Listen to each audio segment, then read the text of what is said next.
수고하셨습니다. 요약집을 또 펴시면은 15번은 50페이지를 한번 펴보세요. 50페이지 펴시면은 50페이지 보시면 주택의 여가작용이라는 게 있죠, 그죠? 요게 이제 15번은 일단은 좀 어렵게 좀 다가오신 게 요게 이제 책에는 저자분이 잘 쓰셔서 요즘 문자 안 나오는 부분이기 때문에 그 15번에 이제 2번하고 3번하고 이제 4번하고 5번이 좀 어려웠죠, 그죠? 이렇게 이제 보시는데 천천히 들어갈게요. 이건 이제 예전에 이제 출제가 돼서 나중에 기본서를 보시면 나오는데 요약집은 50페이지 참조하시고요. 주택시장의 여가과정입니다. 여가과정. 자, 일단 지역지구재랑 약간 요건 비용이 틀린데 자, 일단은 반짝반짝 새 주택이요. 고가주택. 상위 계층이고 자, 얘가 이제 하위 계층으로 바뀌는 게 하향여가죠, 그죠? 이렇게. 그래서 저가주택으로 바뀌어서 하위 계층으로 이렇게 내려가면은 무슨 여가죠? 하향여가. 하향여가 되고 자, 얘가 재건축 재개발되면 업그레이드 되잖아요, 그죠? 그럼 상향여가 되는 거죠. 자, 그럼 천천히 한번 가볼게요. 자, 1번. 자, 다음 중 여가 적용에 대한 설명 중 옳은 것 이렇게 돼 있죠. 자, 일단 이게 저가주택의 신축을 금지했다고 이제 예전에 나왔었거든요. 저가주택의 신축을 금지하면은 저가주택은 지어요, 못 지어요. 그럼 하향에 대해서 받아먹겠죠, 그죠? 그럼 정부가 이 저소득한테 보조금을 지급합니다. 그러면 저가주택 수요가 증가하면서 하향이 되면서 단기는 공급이 된다, 안 된다? 안 되니까 가격만 올라가요. 그럼 장기 가서는 공급이 늘어나겠죠.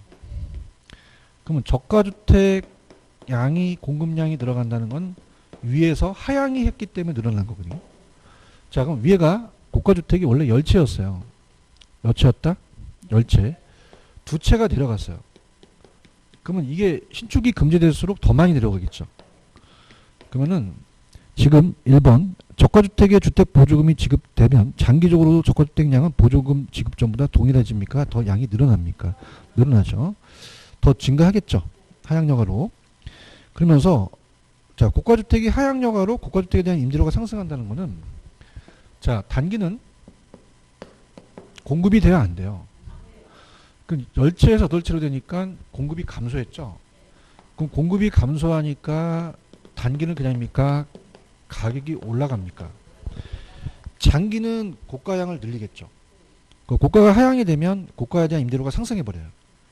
그럼 장기에 가서는 그냥입니까? 고가의 양이 늘어납니까? 그럼 주택 건설업체의 가동률이 증가됩니다. 그러니까 새로운 기업들이 시장에 진입을 합니다. 그죠? 여기까지 가시겠습니까? 이렇게 진입해서 고가의 주택의 공급량이 늘어나겠죠. 그럼 정답은 4번이 우리가 맞는데 비용이 그냥이요, 예전하고 일정해요. 그러면 똑같이 두 채만 생산합니다. 그죠? 그러면 8채에서 10채로 오니까 그냥입니까? 양이 원래대로 갑니까? 공가주택의 임대료와 고가주택 양이 원래 수로 돌아가겠죠. 그런가요? 그러면서 두 채가 하향해 버리니까 저가주택 양이 전체에서는 차지하는 비중이 증가하겠죠. 4번이 정답인가요? 그렇죠? 이렇게 보시면 되고요. 분위기가 좀 안 좋아서 다시 갑니다. 자, 지금 두 채가 모자르잖아요. 근데 두 채가 내려갔잖아요. 그냥입니까? 저가는 늘어났습니까? 늘어났어요. 고가를 져야 되잖아요. 근데 지금 두 채가 아까 모자른 상태에서 두 채를 져야 되죠? 그럼 비용이 일정하다면 딱 두 채만 집니다. 그러면 그냥요, 다시 원래대로 왔어요. 고가가 임대료와 고가주택 원래 수로 돌아간 거죠. 그런가요? 그럼 내려간 두 채만큼 저가주택 양 전체에 차지한 비중만 증가하게 되는 거죠. 정답은 4번이 맞습니다. 그렇죠? 그 다음에 자, 3번. 상향여가 됐다는 것은 저가 수요가 늘어납니까? 고가가 늘어납니까? 저가 주택 수요가 감소했을 때 발생하죠. 자, 5번. 주택시장에서 불량주택이 발생한 건 시장의 실패가 아니죠. 그럼 시장이 자원 배분을 원활하게 수행하지 못했다는 건 시장의 실패거든요. 그럼 시장 실패 때문에 그래요? 저소득 때문에 그래요? 낮은 소득 때문에 그렇지 시장이 자원 배분의 길을 원활하게 수행하지 못했다는 건 X라는 거죠. 4번이 맞죠? 이렇게 좀 어려웠었고요. 얘가 기출이 옛날에 됐었어요. 근데 지금은 좀 끊겼습니다. 근데 지금 해드리는 거는 어차피 끊긴 거는 예전에 좀 안 했기 때문에 지금 해드리는 게 나을 것 같아서 이렇게 했고요. 그 다음에 16번은 79페이지로 가셔서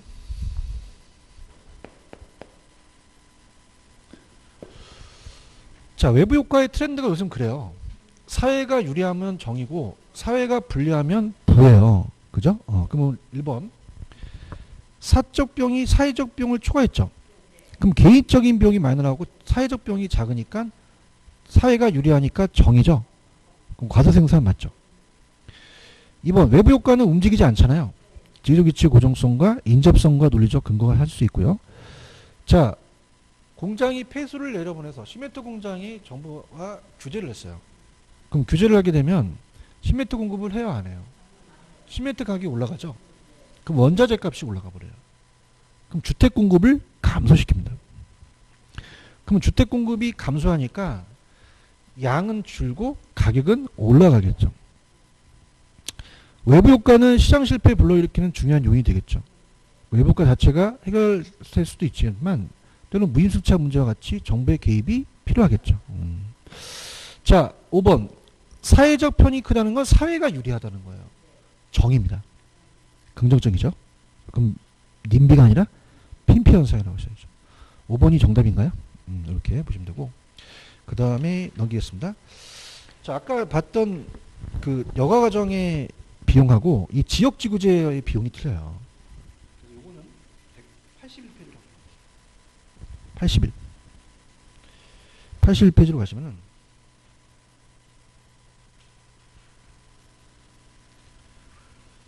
어, 81페이지의 밑에 지역지구제 효과라는 단기와 장기라는 게 있죠. 요거 이제 설명해 볼게요. 요 17번이 좀 어려웠을 거라고 봐요. 그래서 81페이지입니다, 여러분들. 지역지구제. 자, 스토리를 볼게요. 자, 이렇게 지역지구제를 실시합니다. 그러면 주택과 공장이 있는데 공장이 막 폐소를 내려보내요. 자, 이건 정의회복가입니까? 부의회복가입니까? 시장이 실패죠. 그러면 시장 실패를 제거해서 아예 감소시켜서 공장을 주거전용주로 바꾸죠. 근데 단기와 장기가 같다, 다르다, 달라요. 자, 그래서 보시면 단기적으로 부의회복가에 제거되면 수요만 증가를 합니다. 이게 쾌적성이 증가하니까 주택 수요만 늘어나죠. 근데 공급은 불변이에요. 그러면 가격만 올라가요. 가격만. 그러면 가격만 올라가니까 기존 공급자가 초과인을 얻겠죠. 기존 공급자가. 그럼 기존 공급자가 초과인을 얻었다는 것은 지역지구제가 실시하기 후입니까? 그 전입니까? 그러면 사후적 독점이에요? 사전적 독점이에요? 그 위치를 먼저 점했기 때문이죠. 그 다음에 자, 정확하게 공급이 불변이라는 것은 저량이 공급이 늘어나지 않는다는 얘기죠. 자, 이 상태 수요가 증가하면 가격이 올라가 버려요. 가격이 껑충 뛰어서 3억인 등에 5억으로 껑충 뜁니다. 자, 그러면 신규로 기업들이 진입하겠죠. 그러면 장기는 공급이 늘어나겠죠. 그럼 가격이 하락하겠죠. 그럼 누가? 신규 공급자가 초과를 얻겠죠. 근데 신규 공급자가 초과를 얻는다는 것은 자, 신규 정상이윤만 얻습니다. 초과이윤을 얻어요? 정상이윤만 얻어요? 그럼 사후적 독점은 독점이 아니라는 얘기죠. 독점이라는 문제는 사전적 독점이라는 얘기예요. 자, 우리가 재벌이 보통 아들이 부자면 그냥요 아버지가 부자여서 그래요. 아버지가 부자. 그럼 사후적이다, 사전적이다. 용도 지정이 문제가 되는 거는 사후적 독점이 아니에요. 사후적 독점은 투자자가 지불하는 가격이 이미 이치에 대한 이점이 가산됐죠. 초과인이 문제가 발생하지 않습니다. 그죠? 왜 그럴까요? 장기적으로 그냥요 공급량이 늘어나요. 그럼 가격이 떨어지잖아요. 그럼 정상이윤만 먹어요. 그럼 초과인이 발생하지 않기 때문에 그럼 독점은 사전적 독점이며 그 문제는 사후적 독점이 아니라는 거죠. 독점은 단기에만 발생합니다. 이해가셨습니까? 무슨 말씀인지 아시겠어요? 이렇게 가지고 그 다음 이제 넘기시면은 82페이지 나와 있는 게 3, 4, 5번인데 이게 어려워요. 들어보세요. 천천히 가보겠습니다. 자, 지금 3번에는 주택산업의 비용 증가, 비용 일정이라고 돼 있죠. 자, 생산 비용이 일정해요. 들어보세요. 그럼 생산 비용이 일정하다는 거는 단기와 장기가 주택 생산하는데 똑같이 돈이 들어간다는 얘기예요. 자, 그러면 얘기해 보세요. 단기는 어차피 주택이 공급이 됩니까? 안 됩니까? 기준주택이어서 수요만 증가했죠. 그럼 가격이 3억에서 5억으로 껑충 뛰었죠. 근데 장기는 그냥이에요. 신규 기업이 들어와요. 신축이 늘어나죠. 그러면 장기는 다 공급이 증가한다는 게 중요합니다. 그럼 공급은 안 증가하겠어요? 증가하겠어요. 자, 그러면 가격이 떨어지겠죠. 그죠? 근데 비용이 일정하다면 옛날에는 주택 1억 들어갔는데 지금도 1억 들어간대요. 그러면 3억으로 오는 거죠. 그럼 그냥입니까? 가격이 원래 들어옵니까? 그래서 비용 일정일 때는 장기적 공급 증가해서 가치는 원래 수준으로 떨어지는 거죠. 맞습니까? 자, 그 다음에 나중에 기본소를 보시게 되면은 단기의 생산비하고 장기 생산비가 똑같다는 얘기예요. 그죠? 그래서 그 점을 연결한 곡선이 장기 생산비 곡선입니다. 그럼 장기 공급 곡선이 나중에 이제 기본소를 보시면은 여기랑 여기랑 점을 연결하면 수평이 되거든요. 이렇게. 그죠? 이해 갔나요?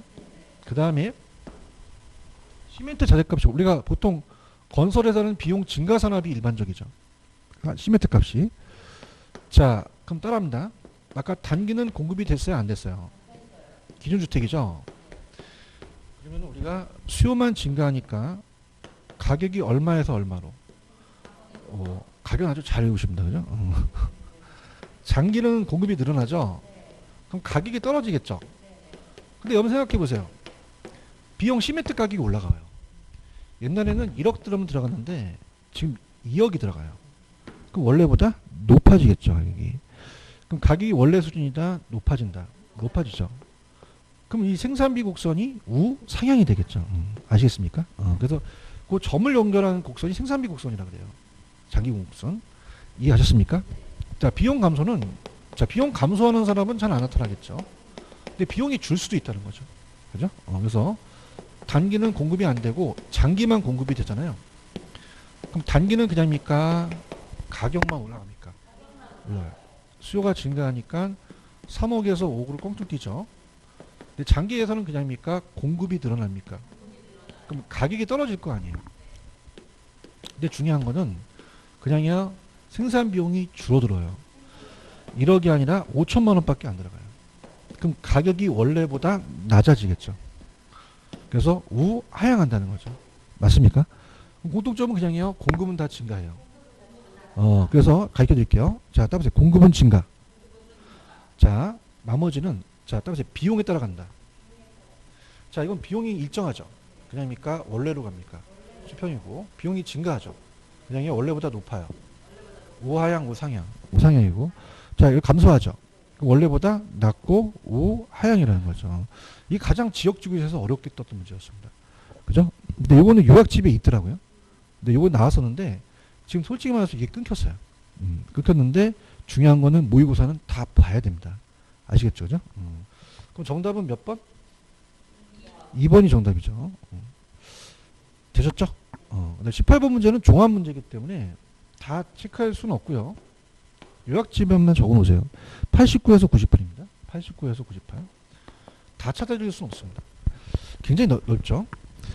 자, 18번의 정답은 4번이 정답이죠. 4번입니다. 1번 가볼게요. 자, 우리가 분양가 상한제는 가격 올려야 돼요? 내려야 돼요? 내려. 그래서 가격이 있으면은 자, 여기 공급과 수요가 있으면은 어떻습니까? 이렇게 본다면 자, 요 시장 가격보다 규제를 올려야 돼요? 내려야 돼요? 내려야지만 되죠. 그래서 2번이 기출이에요. 분양가 상한제는 무주택자들을 위한 거잖아요. 그럼 시장 가격 이상 이하로 가격 설정해야 그들의 주택 가격 부담을 완화시키죠. 그런가요? 자, 초과수요가 더 벌어진다는 건 탄력적이에요. 자, 이렇게 보세요. 자, 값하는 건 탄력이에요? 비탄력적이에요? 자, 요게 이제 수요고 얘가 공급이고 얘가 공급이고 얘가 수요라면 가격을 떨어뜨리게 되면은 1000만원에서 800만원 떨어뜨리게 되면 당연히 공급자는 더 줄이려고 하고 수요자는 더 늘리려고 하잖아요. 자, 그러면 여기서 자, 비타협적일 때는 공급을 8개밖에 못 줄이고 수요는 12개를 늘렸대요. 그럼 초과 수요가 4개밖에 안 벗어났죠. 그런가요? 탄력적인 개념입니까? 더 많이 줄입니까? 수요는 더 늘리겠죠. 그럼 얘가 2개고 얘가 만약에 20개라면 18개만큼 모자른 거죠. 맞습니까? 그러면 이게 탄력적일수록 그냥요 더 초과 수요가 늘어나요. 그러면 수요만 탄력적일 때 공급도 탄력적일 때 둘 다 탄력적일 때 초과 수요가 늘어나는 거죠. 공급이 탄력적일수록 이러는 거죠. 그런가요? 그 다음에 3번에 보시면은 정부의 공공임대는 어떻게 될까요? 자, 단기적만 다 혜택 받겠죠. 그죠? 단기적 사적시장 임대료 하락, 공적시장 및 사적시장 임대주택 세입자 모두 혜택을 주겠죠. 그런가요? 브레이크가 걸렸습니다. 자, 조용하다는 건 걸린 거예요. 자, 그래서 우리가 92페이지로 한번 가보세요.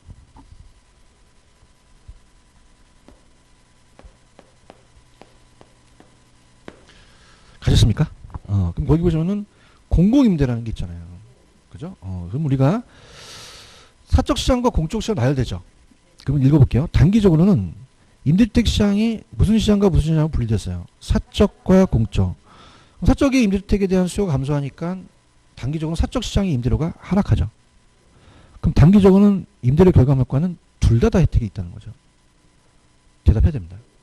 그럼 3번에 모든 사람이 사적시장 임대료 하락으로 공적시장과 사적시장이 모두 혜택 주는 건 어디다? 단기에만 혜택 줘요. 대답 좀 해주세요. 그래서 장기가 아니라 단기로 가야 되는 거죠. 동감하십니까? 자, 근데 장기로 가서 어떻죠? 장기전 사적시장의 임대료 공급이 감소하죠. 임대료가 원래대로 올라가 버리겠죠. 그럼 임대료 경감 혜택은 공적만 혜택을 갖겠죠. 사회 전체 정량은 별변이겠죠. 그럼 정답은 4번이 맞죠. 4번이 장기예요. 그럼 장기는 공적 혜택 받죠. 그럼 공적에 있는 놈들은 혜택을 본 거예요. 그러면 공공임대주택 공급은 임대료 하락의 이중가격을 형성하지만, 그죠? 공공의 임대주택 거주자들은 혜택을 본 거죠. 그럼 사적 시장과의 임대료 차익만큼 정부로부터 보조받는 거와 같은 효과가 있겠죠. 그런가요? 정답 몇 번? 4번. 자, 여러분들 단비장탄 하시잖아요. 단기는 비탄력, 장기는 탄력. 장탄이라는 곳이 있어요. 그죠? 어떤 지역이. 그죠? 거기에 단비가 내려요. 그래서 우리가 임대료 규제 시 공급이 단기는 비, 장기는 탄 이렇게 가셔야 되죠. 그런가요? 자, 19번도 쉬웠어요. 요약집으로는 101페이지를 적어 놓으시고, 자, 일단 천천히 갈게요. 너무 쉬우니까 쓰러지는데 가볼게요. 자, 1번 조세에 대한 옳지 않은 거. 양도세 중과하면 동교로가는 얼어붙잖아요. 공급이 감소하니까 가격은 상승하죠. 2번이 잘 나오는 문제입니다. 토지에 대한 보유가세 토지 이용을 촉진하기 위해서 토지 이용 특정 방향을 유도하기 위해서는 정부가 토지 보유세를 부과할 때 동일세율을 해야 돼요. 용도에 따라 차등가세를 해야 돼요. 그래서 지금 올바른 대로 가겠죠. 자, 3번은 수요를 완전 탄력으로 고치십시오. 왜? 수요가 완전히 유리해야 얘가 안 부담하겠죠. 그래야 재산세 부과하더라도 재산세 부과한 것만큼 임대료 변화는 없게 된다가 되겠죠. 완전 탄력적이니까. 그런가요? 그럼 여기서 완전 비가 아니라 완전 탄력적일 때가 되겠죠. 3번이 틀렸나요? 자, 4번이 헨리조지 이론이죠. 헨리조지는 공급이 어떻대요, 토지가? 그러면 공급을 줄이지도 못하잖아요. 세금 부과하더라도. 못 줄이니까 또 자원 배분의 왜곡이 초래되지 않겠죠. 자, 조세부가 가면 모두 소득 재분배 효과가 있겠죠. 3번이 정답인가요? 20번 문제는 좀 계산 문제가 이것도 기출인데 요령이에요. 따라서 곱해서 더한다. 퍼센트가 없어요. 힌트를 드리면, 자, 이건 117페이지 참조하시는데, 자, 이거는 표준 편차는 아무 의미가 없습니다. 표준 편차 다 지워주세요. 표준 편차는 상관이 있다 없다.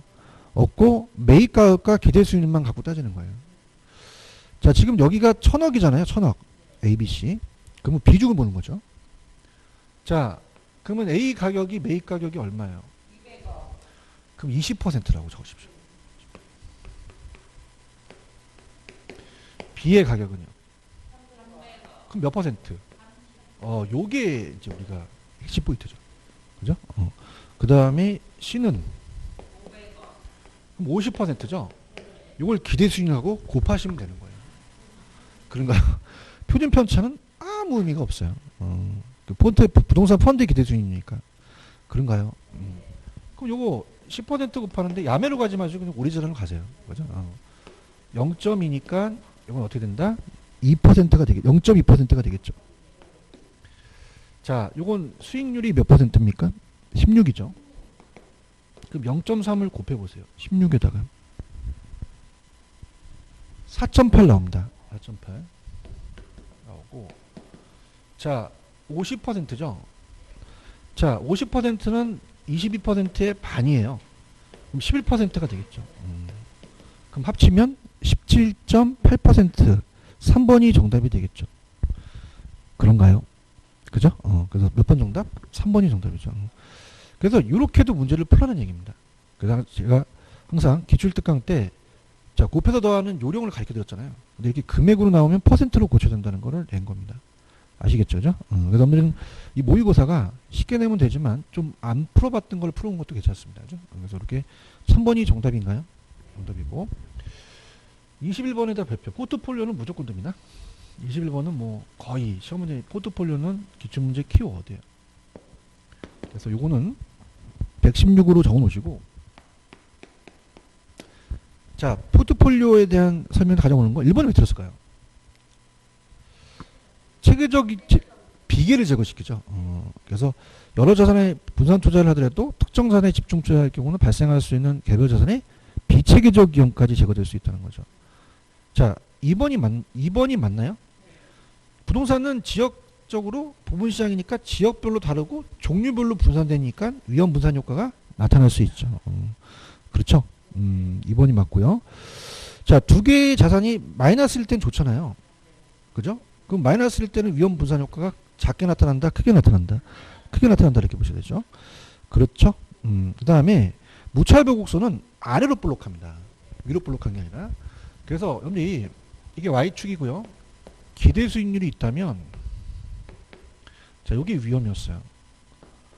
그럼 투자자에 대한 위험의 태도가 무차별 곡선이 위로 볼록이다, 아래로 볼록이다. 아래로 볼록해서 번지 점프를 예를 들었잖아요. 그럼 동일한 위험에서 저는 1억 주면 번지 점프 뛸게요. 전 2만 원만 주세요 할 수 있죠. 그러면은, 자, 얘가 그냥입니까? 더 달라고 합니까? 더 요구하니까 해피도가 높죠. 오히려 보수적이라는 거죠. 그래서 어떻습니까? 무차별 곡선은 위로 볼록, 아래로 볼록이 아니라, 아래로 오목이 아니라 볼록이라고 그랬죠. 볼록. 고치셨나요? 그래서 위험 쪽으로 등을 돌리죠. 자, 그러면은 위험 혐오적이라는 것을 의미하며 그 기울기가 가파를수록 보다 더 위험 혐오적인 보수적이 되겠죠. 그죠? 그런가요?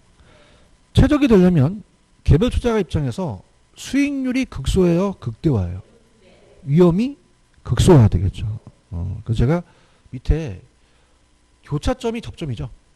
그걸 내고 그 위에 거는 안 고치려고 했는데 그건 맞을까봐. 그죠? 그래서 저한테 욕할까봐 두 개 다 그냥 해서 교차점이 확실하죠. 그럼 최적이 되려면 아까 요게 아래로 볼록한 무차별 곡선이죠. 그건 우상향하는 효율적 전선과 요 무차별 곡선이 어떻게 되죠? 접해야 돼요. 교차점 하면 안 되겠죠. 그래서 교차점을 뭐다? 접점이죠. 접하는 점에도 맞고 접점에도 맞죠. 고치셨습니까? 이렇게 정답 몇 번? 2번 이렇게 보시면 되고요. 자, 그 다음에 22번도 맞췄어요. 자, 그래서 웬만하면은 맞추시는 건 다 맞추시는데 22번 갑니다. 22번 가면은, 자, 요거는 107페이지 3조 하시고요. 자, 가장 옳은 거니까 부동산 투자에 대한 겁니다. 자, 1번 갑니다. 자, 여러분들 금융 쪽 기업은 부동산 투자자는 투자 재원의 일부로 사채나 저당 대부를 부채를 사용한 건 맞아요. 그것까지 맞습니다. 근데 미쳐져 보세요. 정부의 재정 정책이나 통화 정책이라는 거는 한국은행이 어떻습니까? 기준금리를 올릴 수도 있잖아요. 그럼 이건 정책이 바뀐 겁니다. 그럼 뒤에 지문은 이건 뭐다? 자, 이거는 법률적인 위험이에요. 그런가요? 그래서 우리가 다 읽어보셔야 돼요. 앞에만 딱 봤을 때는 사용하는 것까지는 맞아요. 근데 정부의 재정 및 통화정책 변화가 됐다는 건 빠져나가야 됩니다. 자, 이걸로 금리가 인상할 수 있죠? 결론을 보는 게 아니라 원인을 봅니다. 그죠? 그럼 이건 법이 바뀌었기 때문에 뒤에 있는 거는 법률적 위험으로 고치셔야 돼요. 이해하셨습니까? 우리가 부채를 많이 빌리거나 재정정책 때문에 금리가 인상한 건 공통점이에요. 근데 재정정책, 통화정책이 변한 거는 법률적 위험으로 봐야 되는 거죠. 이해하셨습니까? 그 다음에 2번은 위험이 클수록 더 달라고 하잖아요. 그럼 수익은 많아요. 근데 위험이 클수록 할인율이 커지니까 가치는 떨어집니다. 그러면 위험과 수익은 비례관계지만 위험이 클수록 기대수익이 높아지지만 위험 수익이 비례지만 위험과 가치는 반비례입니다. 그렇죠? 전세를 끼고 사는 것도 지렛대가 들어가죠. 2년 있다가 또 집값이 올라가니까 전세를 제외한 차액만을 본인이 부담하여 부동산을 매입하여 정의 레버리지 효과를 기대할 수도 있겠죠. 자, 변이계수라는 걸 한번 적어보세요. 변이계수는 위험에 대한 거예요. 그래서 자, 이거는 기대 수익률당 위험입니다. 위험이 표준 편차거든요. 자, 그러면은 높아야 돼요? 낮아야 돼요? 자, 그럼 변이계수는 추가 소득에 대한 위험 정도는 맞죠? 그럼 단위 수익률당 위험도를 나타내면서 이게 낮을수록 위험이 낮습니다. 그렇죠? 자, 여러분들 인플레가 반영하는 임대차 계약을 체결했다는 것은 자, 인플레가 발생했을 때 임대인이 임대를 올렸어요. 그 위험의 전가입니다. 동제가 아니다. 정답은 3번이 정답인가요? 그렇죠? 그 다음에 자, 이거는 하나씩 보여드려 볼게요. 23번은 넘겨보세요. 127.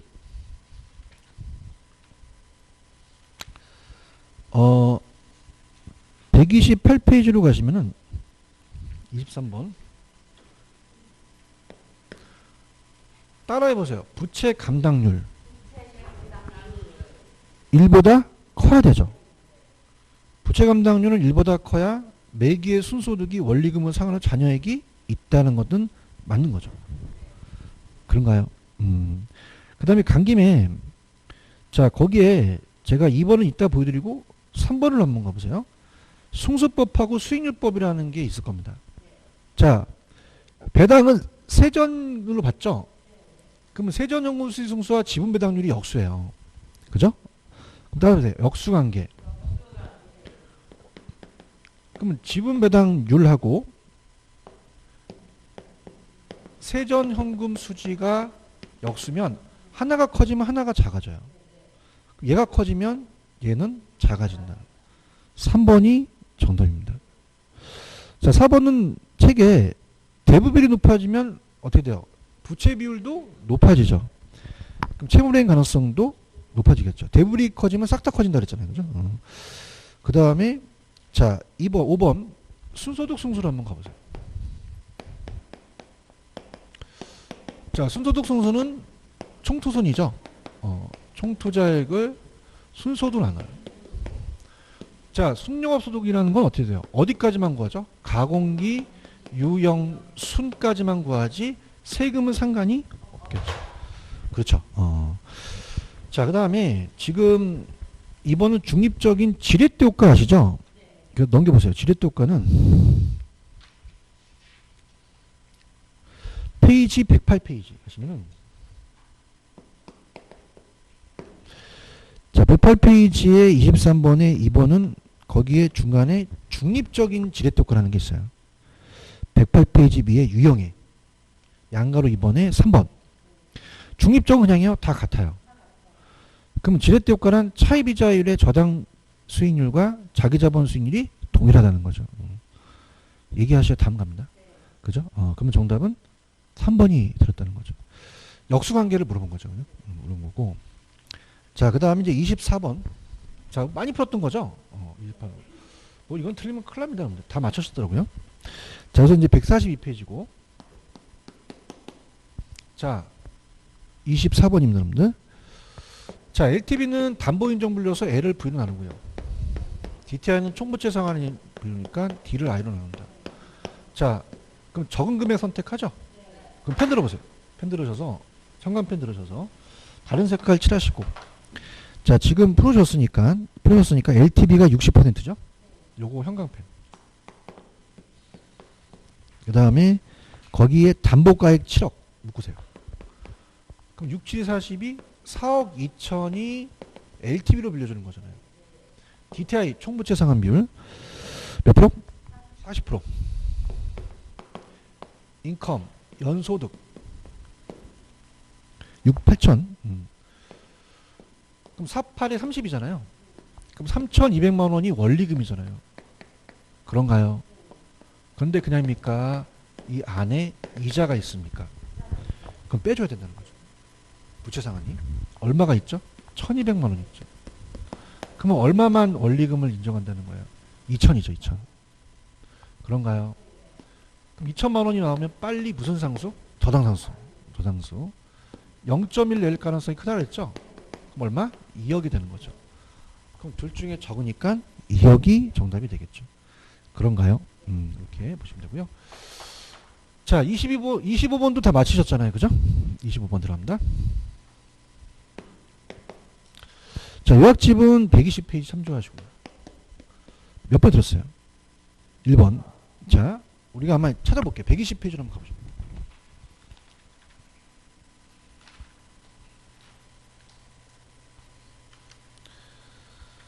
자, 가시게 되면,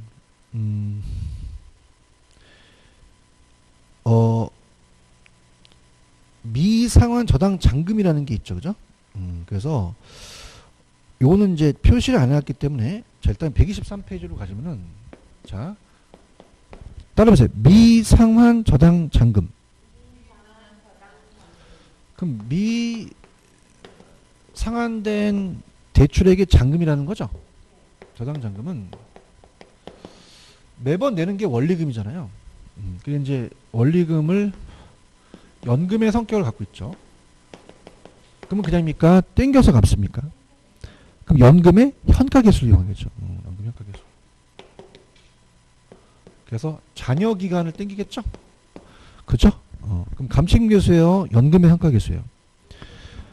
그래서 미상한 대출 잔액이나 잔금이나 아니면 잔금 비율은 무조건 연연입니다. 감칙계수가 아니에요. 2번 맞죠? 저당상수는 연금의 현가계수의 역수잖아요.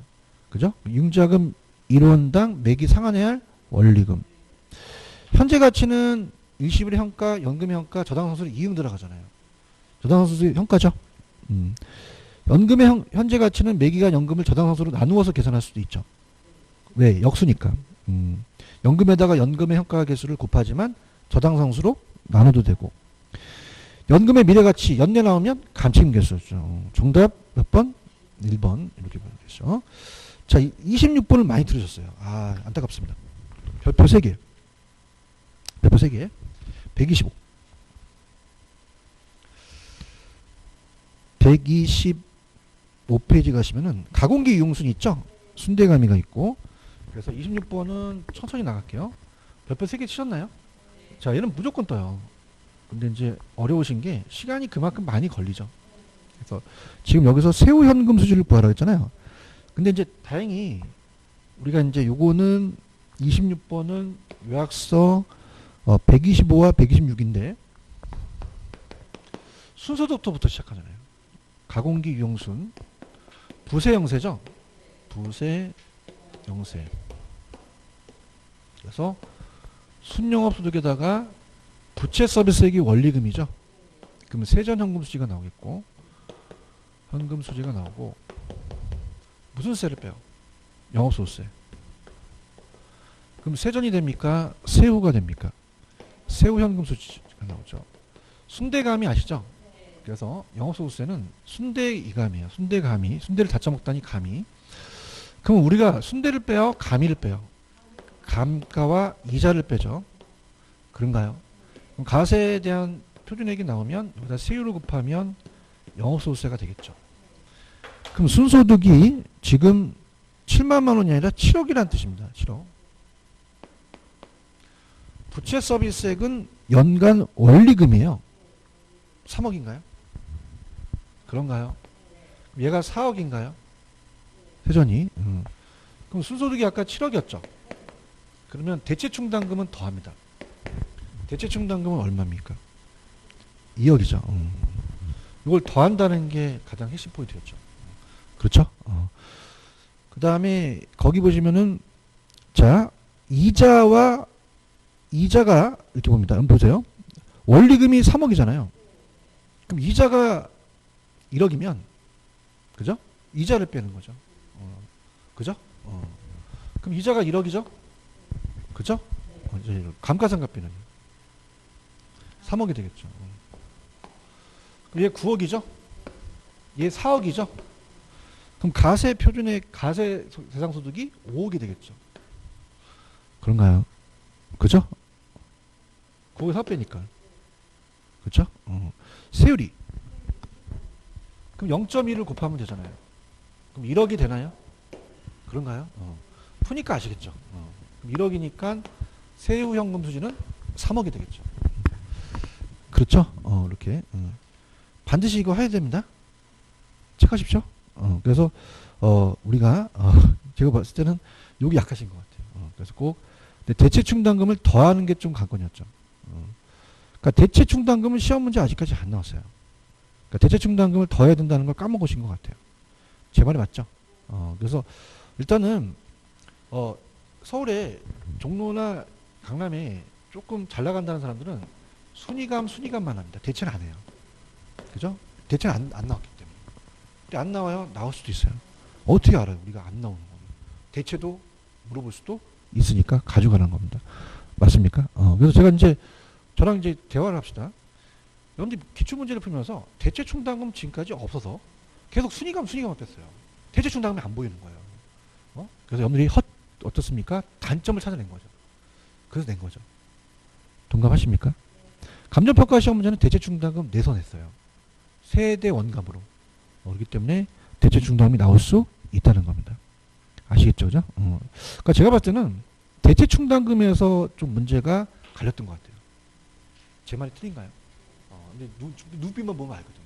물론 뭐 찍으신 분들은 이걸 몰라요. 이걸 전혀 모르니까 아이씨 막 돌리는데 순위감 해서 이건 생각 안 하고 요것만 뺀 것 같아요. 아시겠죠? 그래서 다른 순대 감이.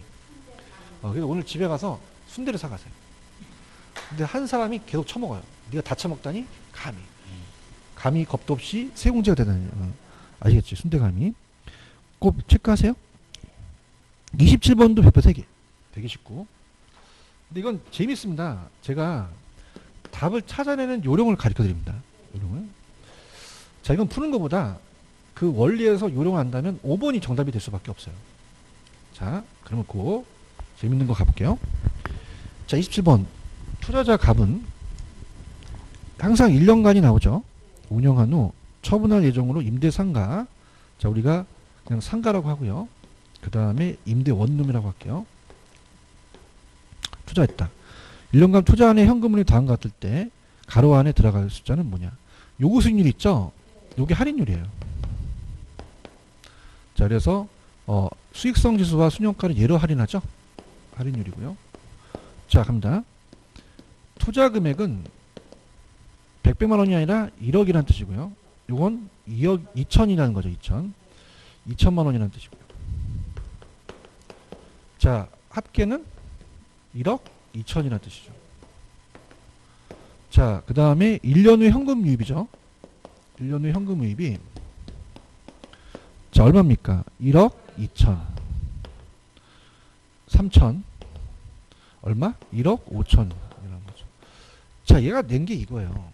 자, 이게 유사하게 나왔었는데 시험 문제가 순영가가 여기가 얼마예요? 그러면 얘와 얘를 더하면 얘가 돼요. 그죠? 그러면 얘 금액과 얘 금액이 같아요. 지금 대답 안 해요. 맞습니까? 다시 할게요. 얘가 3번이고 4번이면 0에서 얘가 더하면 0이 이거 되거든요. 그럼 얘와 얘 금액이 같으면 정답이에요. 옳은 지문입니다. 대답할 때까지 갑니다. 그럼 3번하고 4번은 맞을 수밖에 없어요. 여기서 찍으면 안 되죠. 이건 틀린 지문이 아니라 맞는 지문입니다. 대답해 다음 넘어갑니다. 그런가요? 그 다음에 여기가 내부 수익률이 있고 여기가 수익성 지수가 있죠. 그럼 순효과가 0이라는 것은 수익성 지수가 1이 됩니다. 그러면 이제 2번은 1이 되겠죠. 거의 답이 이제 나오게 됩니다. 맞나요? 그 다음에 우리가 기출됐던 게 순효과가 0이고 수익성 지수가 1이면 이 요구 수익률과 내부 수익률이 같습니까? 그럼 얘가 20%가 됩니다. 그럼 정답은 5번밖에 없다는 거죠. 이해하셨습니까? 그래서 자 이게 우리가 냈던 건데 이게 어떻게 나왔냐면 순효과가 0일 때 내부 수익률이 20%가 나왔거든요. 우리 거 뺏긴 거예요. 얘들이요. 그죠? 그래서 이거는 응용해서 가는 겁니다. 동감하십니까? 그럼 정답은 5번밖에 안 된다는 거죠. 그래서 이렇게 해야 되지 첫 번서부터 막 1번 내부 수익률 갖다가 틀리면 큰일 나는 거죠. 보라는 거예요. 이해 갔나요? 그럼 자 그러면 얘가 500만 원이니까 얘도 500만 원이 되는 거예요. 되고요. 자, 따라서 가치 가산은 순효값밖에 안 된다. 다른 건 안 돼요. 퍼센트와 지수는 이걸 더한다고 해서 합이 똑같이 나오진 않거든요. 그럼 얘가 20이고 얘가 50인데 얘가 70이 나올 수는 없죠. 그럼 70은 틀린 지문이 되는 거죠. 가치 가산이 안 되니까. 다른 숫자가 나와줘야 되죠. 맞나요? 그래서 얘가 1.25고 얘가 합치면은 뭐 1.04인데 풀어드리긴 할 거예요. 근데요? 자, 그럼 갈게요. 요거를 물어본 거잖아요. 자, 갑니다. 그냥이 돼요. 할인을 해야 돼요. 자, 1 플러스 0.2에 1승이니까 1점이니까 1억이 되겠죠? 그럼 1억에서 1억 빼면 0이 되고 1억 1억 나누면 1이 되는 거죠. 맞습니까? 그 다음에 보세요. 자, 우리가 내부 수익률은 그냥이요. 요걸 같게 만드는 할인율이에요. 자, 그러면은 자, 이걸 바꿀 필요가 없어요. 그죠? 오리지널은 1 플러스 R이 넘어가고 그죠? 대답해 보세요. 그 다음에 1억 2천에다가 1억이니까 1.2가 되고 1 플러스 R이니까 넘어가니까 0.2가 되는데 자, 따라하지 맙시다. 자, 1년 기준에서요. 내부 수익률은 투자액이 내려가요. 따라서 투자액이 내려간다. 자, 차이가 올라간다. 얼마 벌었죠? 2천만 원 번 거잖아요. 그게 수익률이 된다는 거예요. 그런가요? 그래서 이렇게 해서 요게 20%가 되는 거죠. 맞나요? 자, 이것도 500이 나온 걸 알아야겠죠? 그러면 요거 3천만 원을 1.1로 나누면은 2,500이 되거든요. 그럼 2,500에서 2,000 빼니까 500이 되는 거죠. 이게 할 필요 없죠. 왜요? 이거 더하면 얘가 되는 거죠. 그죠? 이거 1.2 나눠서 이거 빼면은 500이 된다는 건 여러분이 해보시는데 할 필요가 없다는 얘기입니다. 동감하십니까? 자, 그러면 요것만 이제 구하면 되겠네요. 자, 요거는 아까 그냥입니까? 자, 투자액을 밑으로 깝니까? 그러면 1.2억이 되는 거죠. 맞습니까? 자, 1억 2천 투자해서 1억 5천 벌었죠? 그러면 3천만 원 번 거잖아요. 그럼 0.3억이 되죠. 그 0.3을 1.2로 나누면 되겠죠. 몇 프로가 나오겠어요? 0.25니까 25%가 되겠죠. 맞나요? 이것도 마찬가지로 1 플러스 R에 요거를 넘겨서 할 필요가 없다는 얘기예요. 맞습니까? 따라서 내부 수익률은 투자 금액이 내려간다. 그 차이가 올라간다. 그죠? 1억 5천에서 1억 2천에서 5천 번 거 3천만 원 번 거잖아요. 그러니까 내부 수익이 더 쉬울 수 있습니다. 아시겠죠? 그죠? 그럼 여기서 여러분이 대답해 보세요. 이제 틀리시면 안 됩니다. 얘와 얘를 더하면 얘가 되죠. 그러면 3, 4번은 맞는 지문이죠. 동감하시나요? 얘가 0이죠. 얘는 얼마? 1이 되는 거죠. 그죠? 그러면 이제 답은 1번도 답이 맞는 게 얘가 0이면 20%와 내부 수익률이 같아지는 거니까 맞는 거죠. 그죠?